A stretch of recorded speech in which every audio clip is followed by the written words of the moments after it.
Commissioner of the Related Water and Sewer District. So, what's important in this community, right? Do we know now that water is key to what goes on in this community? So we had an incident that never happened. So I get a call from BiJay. He's somewhere in Montana, and I don't think he knows where he is. He says, we have a boil order. I'm not there. So that began our 10, 15-day saga to try to solve a problem that we never encountered before. So I just want to say I want to compliment BiJay on the work that he did personally and on our crews and our support staff. They worked a tremendous number of hours to get this situation resolved. So with that, BiJay, I'll give you a rundown on what exactly you did. Yeah, so we haven't been busy the last week, really. I actually quizzed one of my chief operator, on how many hours that he's put in the last 7 days, and that number is 144. So, pretty staggering amount of time that he's spent. If you recall, we've been working on this. So that individual in particular hasn't had a day off since the 3rd of November, because we did beach and leaf cleanup that first weekend. And then the next weekend, we found the first E. coli samples that were restricted to just 2 residences. That's what triggered all of this. Is we did an investigative sample on a fire hydrant that was on a water main that served 2 residences, because one of those residences was having a difficult time. They'd opened their line a number of times, and they had a difficult time getting clear back tees. And so they said, well, can you check your fire hydrant? So we did, and to our surprise, we found E. coli there. It's a fire hydrant, so you don't take a lot of merit to that because you get a lot of false positives from fire hydrants. They're open to the environment, they're open to exposure, all kinds of exposures. And so we retested that fire hydrant. It came back clean. Confusion even more from our regard. So what we ended up doing in addition is we collected 5 other samples from fire hydrants that were upstream of that. We got 2 more E. coli hits and a couple of total coliform hits. That really prompted us to say, well, there's something more going on here. We were a little bit confused when the first fire hydrant had E. coli, and then the very next sample, after we did nothing operationally, it came back clean. That's made us think that it was a false positive, but until we found the other samples going up that line. Still limited to just those 2 residences. Contacted the Department of Health. They're the authority on jurisdiction of these types of things. And what do we do? Well, you need to put a boil water order on those 2 residences. We did just that. They were notified immediately of the first one, incidentally. So from there, we did additional sampling upstream, which would be to the west, going out into like the Stonehill area, and then also into the industrial area off of north of East Appleway, and south of I-90. So we collected a lot of investigative samples in there, and over the course of the next 2 days, those all came back clean. So, we had these initial samples on the 16th, but the 17th, 18th, and the 17th and 18th, all those samples, investigative samples we collected upstream, were all clean and clear. So that didn't prompt us to get too awful concerned. We stayed pretty localized to what was going on there, continued to sample. And then we collected more samples on the 19th, and that's in that adjacent commercial area. And we got an additional E. coli sample from Peterbilt location. So when we received that, we thought something was definitely unique and going on. So talked to the Department of Health. We said as a precautionary, we don't know how widespread this could be. Let's issue a boil water advisory for our entire district. And we did that on the 20th. Within 5 hours, we had that notice out the door. Problems that we experienced at that time were Department of Health had released an action alert incorrectly with the wrong date. So a lot of people were like, what are you hiding? You should have issued this notice 3 days ago. Well, 3 days ago, we were getting samples. They were clean, and it was really only limited to those 2 residences. We had that completely isolated off, and they were out of service during that time. So we continued to sample both where we were finding the E. coli samples and then widespread across our district. And we were finding satisfactory samples and all of those as well. Get my dates correct because the last week's been a blur. It was the 21st. We got another E. coli hit from Christian Brothers Automotive. And then that prompted us we had it pretty much isolated both hydraulically. So that area, and to our blessing, that area of that commercial development north of East Appleway, south by 90 is at a different pressure zone. It's a much lower elevation. So all the water is going that way. It's not coming out to the city unless we have major main breaks, which we didn't have. So all the water was able to go that way. We were also able to control it. So we had chlorinated the two reservoirs that were feeding that area, our 1 million and 2 million gallon reservoirs. We also switched our wells. We switched our wells to be able to provide water to that area. And then we opened up the hydrants to create draw. And so what we ended up doing is we ended up hydraulically isolating that area so all the water was going north rather than south. That enabled us to protect the rest of the residences and enabled us to collect samples. The difficulty with the samples is they're a 24-hour turnaround time.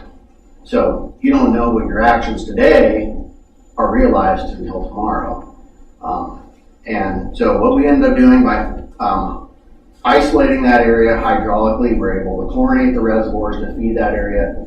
Not knowing what was going on in the south without those sample results back, we also chlorinated the rest of our reservoirs and chlorinated the entire system. We're a non-chlorinated system. We feel very strongly we want to remain a non-chlorinated system. Our customers have expressed to us that they want us to remain a non-chlorinated system. And we were pretty much presented with an ultimatum from the Department of Health. And that ultimatum was, if you want to be a chlorinated system, we can relieve this boil order for you in like 2 days' time. Or, which is, you put in your chlorinators and you start chlorinating your wells and you get clear samples and you're off to the races and you're a forever chlorinated system. And we said no. We feel very strongly we want to remain a non-chlorinated system. So what we ended up having to do was flush all that chlorine out of our system. We had to be a non-chlorinated system like we were, have all the chlorine out for 24 hours, and you had to get consecutive back-to-back samples. So flush the chlorine out, let it sit for 24 hours, collect a representative sample across the district, get results of those. If they're satisfactory, you collect, that's 24-hour period again, incidentally. You collect a second set of samples. If they're satisfactory, then you can lift the order. So that was the process. But we also, in that additional sampling that we were collecting during this time, we got a couple more E. coli hits in that isolated commercial area from up in the McKenzie Lane, North McKenzie Lane. 2 of them there, and then another one out in the hydrant out of the Stonehill area. We also had that pretty much isolated as well. So what we did when we got those other hits is we went from being hydraulically isolating that section with flow. We ended up physically isolating it. So we asked the city's help to block off that northbound lane of East Appleway, and we valved that whole area off with valves. And so that water was going in and there's nowhere to go. Not going to go out. So we were in direct conversation with each and every one of the commercial buildings and businesses in that area. We had, and what we ended up doing is kind of treating those as 2 separate systems, 2 separate water systems in a sense, because they really function that way. And we were able to superchlorinate, hyperchlorinate that commercial area. And because of that, the consequence was we had to turn all those water services off. Because you can't have a hotel, for instance, with hyperchlorinated water and people showering. Not a good thing. So we weren't very popular by shutting the hotel and evacuating all the people. Also, we were very popular with sending 600 people in Huntwood home for the day either. So, but you know, it was measures that we had to take in order to protect our customers and public health. So we isolated it off physically. We superchlorinated that area. At the same time, we were dealing with the rest of our district, collecting samples. All those were coming back satisfactory. Collected the first well, we had to flush. We asked for customers' help to help us flush. We got good flushing as a result of that. And a little tidbit of how powerful social media can be is we put a call for action. I don't know if you guys saw that. Call for action to run water in your bathtubs for a couple hours. Well, we have a treatment plan, and we can see the results of these call for action. And we notify, I mean, we're in this business, so we notify our operators of our plant and go, hey, you're going to see some increased loads. We didn't know what we were going to see, but we were running about an average of 800,000 gallons into our treatment plant. We went up to 1.6 million of that little event. So a lot of water was being flowed. But the difficult thing that we were having was getting that chlorine out, because I think the fear factor was our water is contaminated. I don't want to use it. I'm not going to drink with it. I'm not going to shower with it. And so the water usage really went down during this time. So that was kind of hurting us as well. We needed water use to be up. We needed to get that chlorine out so we could get samples going and get 2 rounds of these samples clear so we could get the boil water advisory lifted for the major portion of our system and still work on that isolated area. During that process, in the second round of sampling, we were this close to getting that boil water order issued, and we had a coliform hit clear down around the lake in Greenwood Bay. We're like, what in the world is going on here? Because we had no other samples between where this isolated areas and Greenwood Bay, and we were certain that it was a false positive. You can't prove that without additional sampling. So talked to the Department of Health and said, well, they said, well, you have to reset the clock. You need to be total bacteria free, even though coliform is not a coliform samples do not dictate boil water orders. They don't require boil water orders. Even if we were to find one in our system today, it just requires flushing and resample. So we resampled that residence. We strongly believed that it was a false positive, so we collected 2 samples from that residence, collected a sample upstream and downstream from it, sampled all of our sources, and did a representative sample across the district. Those samples all come back clean, and we changed nothing operationally. So we knew it was a false positive. I tried to convince the Department of Health of that so we could lift that boil water advisory a day earlier than we did. And they said, well, no, you're already geared up already to do 1 more round. So we ended up doing 4 rounds of clear samples in my mind, because that was a false positive. We did 4 rounds of clear samples and lifted the advisory within what we said we were going to do, the 1-week time frame.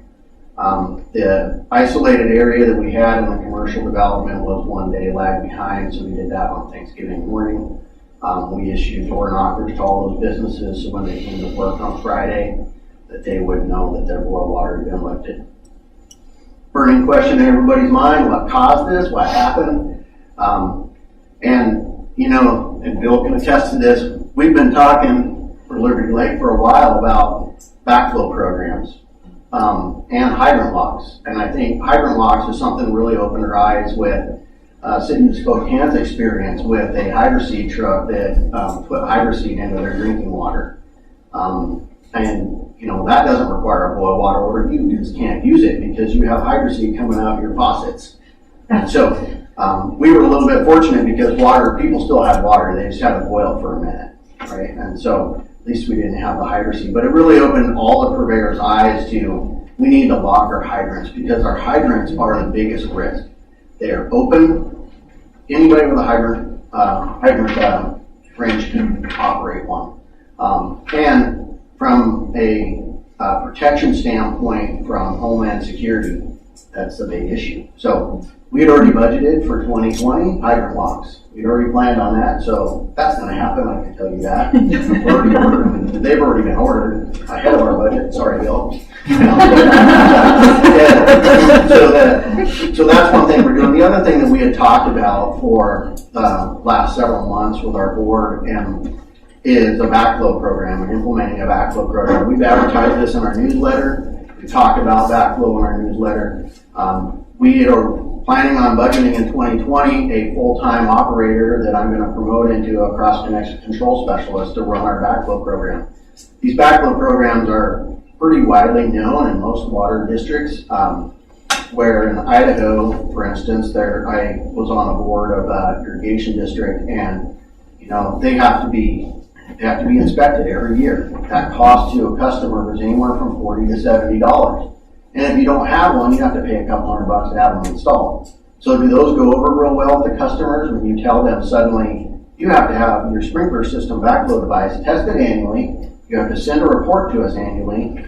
And if you don't have one, incidentally, you have to install it. No, they don't go over very well. But that was something we had already teed up and getting ready to do anyway. So is that program going to happen? Yes, it's going to happen, both residential and commercial. And I think the silver lining in this boil water issue that we had is really going to help us convey that message to the customers. And say, remember the great boil water from 2019 when you almost didn't have water for Thanksgiving? That's why we're doing this backflow program. So where do we think it came from? We think it came from 3 potential areas. We either have a cross connection issue with one of our commercial customers. That's a possibility. We either have a inadequate backflow device from sprinkler blowouts. That's a real possibility, or an illicit connection to our hydrant. Those are the only 3 options and ways that could have been introduced. And I want you to think about how simple E. coli is to get into a water system. Just setting up a hypothetical scenario. Your landscape company, okay, you have hoses that are in the back of your truck, and you're going to blow out sprinkler systems. And these hoses, you have mice that get 1 or 2 little mouse droppings in your hose. Hook that hose up, backflow device is either not in place or not functioning, and you overcome the system pressure, you have E. coli. That simple. It's that easy. When we're a non-chlorinated system, it's a big risk. So we're going to take pretty aggressive measures. We're probably not going to be very popular with our customers, but we're going to remind them about why we're doing what we're doing and the importance of it. And we were there. We were there. We were this close. We already had these things in motion. It's just this. I think I'm kind of glad it happened. Honestly, it was a lot of work, but there's a lot of benefits that were provided from it. I think some of those benefits were, us recognizing. We talk about how these emergencies play out. We talk about them all the time. What are we going to do if we ever have a main line break in the middle of Liberty Lake Road and Country Vista? We talk about how we're going to respond to those scenarios. We talked about how we're going to respond to a boil water order. But, real life situation, the manager's on vacation in Boise and has to drive up. I'm not there. That's a real life situation, right? We have other operators that are on vacation. We have people that have worked for, beach and leaf cleanup, have worked for, since November 3rd. And so you have all these scenarios that you can never really reenact until you're deeply ingrained in them. And I think we learned a lot of lessons about how we respond. And that first day was the biggest on the 20th when we issued the boil water order and we had that mishap with the Department of Health. And so people got notification there. The conspiracy theory started to run pretty deep about why are you not notifying us? I'm like, and then, I'm driving back from Boise. I had stopped a couple times and have conference calls, and I ended up getting home at midnight that night. It's just like all these things were going on, and we were unable to we were really focused and hyper-focused on protecting the water system and protecting the customers from a public health standpoint, that we were pretty much radio silent on social media and stuff that first day. And we got a little backlash from that, but not because we didn't care about what the community wanted to know about what was going on. It's that we had bigger fish to fry at that moment. We have a very small staff. Some of us are out of town, and we really drove hard on what do we need to do to get this area isolated? What do we need to do to protect public health and get our water system in order? And so I think we recovered from that, but we did learn a lot of lessons. We learned some lessons about talking points that we have amongst our own staff. But I think we solidified a lot of bonds that we have about emergency management and sending out messages. I mean, the messages that we worked on with the city and with Mr. Brickner and getting, water to the people, I think, all those were very positive outcomes that we had. And the other positive outcome is that not a lot of people realize that we're separate from the city of Liberty Lake. And so I think they realize now that we're separate from the city of Liberty Lake. So that's positive, right? There's lots of positives we can take out of this. Experience for us. I hope, we were established in 1973, and this is the one and only time this has happened to us. And so, I think that it's a great learning lesson. I think we're gonna definitely talk to other water purveyors about, what you can do in this kind of event, but I'd be happy to take any questions. It's kind of a long drawn out explanation. Can you elaborate on the 2 homes where it was first detected? How did that come about? Did they notice something? Because why I asked that question is I've been asked that question. Sure, from some citizens. Yeah, so the 2 homes were on North Rocky Hill Lane, like way out, like on the other side of like First Liberty Apartments. There's that little private driveway up there. Oh, really? Yeah, so those are the 2 homes. They're serviced off an 8-inch water main, 2 homes. So not a lot of water flow. That's that's AWWA standards for water main. They have to be 8 inches. Go up to a hydrant, and then there's 2 individual services that take off one of those from where that hydrant is. So that hydrant is at the very end of our system. And from the end of that main where that hydrant is, those 2 individual services come off. And one of those services was a relatively new connection that we had permitted. And when they first connected to our system, they've met all of our standards, had clear back T samples and stuff. The issues that they were having were related to pressure. So we have adequate pressure provided to that hydrant at the end of that system. But from their service line, climbs way up on the hill, and they end up having pressure issues. So they wanted to install like a inline booster pump. So they had opened that line, they had installed a cistern. We required them to do backflow devices like we would on any other type of connection like that. But they had opened that line to put in a inline booster pump, and we think that that line had been opened by them a number of times. We weren't instituting any of this work or involved in any of it.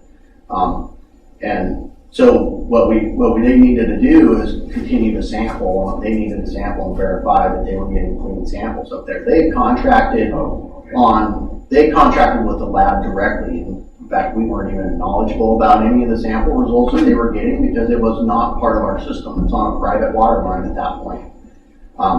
And so then when they reached out to us and said, hey, we're not able to get good clear samples here, can you help us out? Like, sure. Like, you think can you sample the hydrant to make sure that the water that's coming out of that hydrant into the service line is satisfactory? Sure. So that's how that started. Okay, thank you. A couple things. When we talk about total coal farm, there's a difference, and people make assumptions at times, as you said. Total coal farm is based on soil and plants. Fecal is the other type of coal form, which is more the E. coli-based form. So I think it's important that people understand that secondary test came back as total was more soil-based, plant-based. Yeah, it's really environment. Environment. Really out in the environment, and when we find total coal form, and we have on limited and rare occasions actually, we find total coal form, all it requires from the Department of Health standpoint is flush and resample. Yeah. And often that cleans it up because it is environment. And those total coal form samples, similarly to an E. coli sample, can easily be contaminated as easy as over the bottom. I mean, because it's so, dust particles, things like that get in there and cause it. Dirt is probably the biggest contributor to total coal form. Like we do a new mainline construction, for instance. We have to get clean bacteria samples, clean Bac T samples, and total coal forms always present initially until they get that flushed out of the new system or out of that new portion of the line because it's got dirt and exposed to the environment. So yeah, very good point. And this was a great, as BiJay said, this is a great learning opportunity for your department as well as the city, from the staff to the citizens. And there's a lot of things learned, and a lot of things we're going to continue to assess in 2020 moving forward, working together to make sure that we're communicating as much as possible. And I appreciate all the work that you and your team did, so thank you for that. But I also want to thank the city staff here in the office. Jen and the rest of the city staff really stepped up to make sure that the citizens got water, as well as the library staff and the Liberty Lake Fire Department as well, and the Liberty Lake Police Department for that matter, because they helped unload water to some of these different areas. Everybody really kind of stepped up for the most part to make sure that citizens had good, clean water. So thank you. Yeah, and we really appreciate from the bottom of our hearts everybody's help and support during this process, because can't do it alone. And I think, many hands make a light load, and this community is very supportive of the efforts of these two agencies. And so, I commend you on both your support, and I really appreciate that. And I wanted to mention that we put a call out for volunteers. There were several calls from elderly and disabled that couldn't carry water, couldn't come get water, and that was very successful. So thank you to the community on that. Absolutely. Any other questions? And Thanks. any questions, you know where to find me. Give me a call. Happy to take the call anytime. Thank you, buddy. Thanks.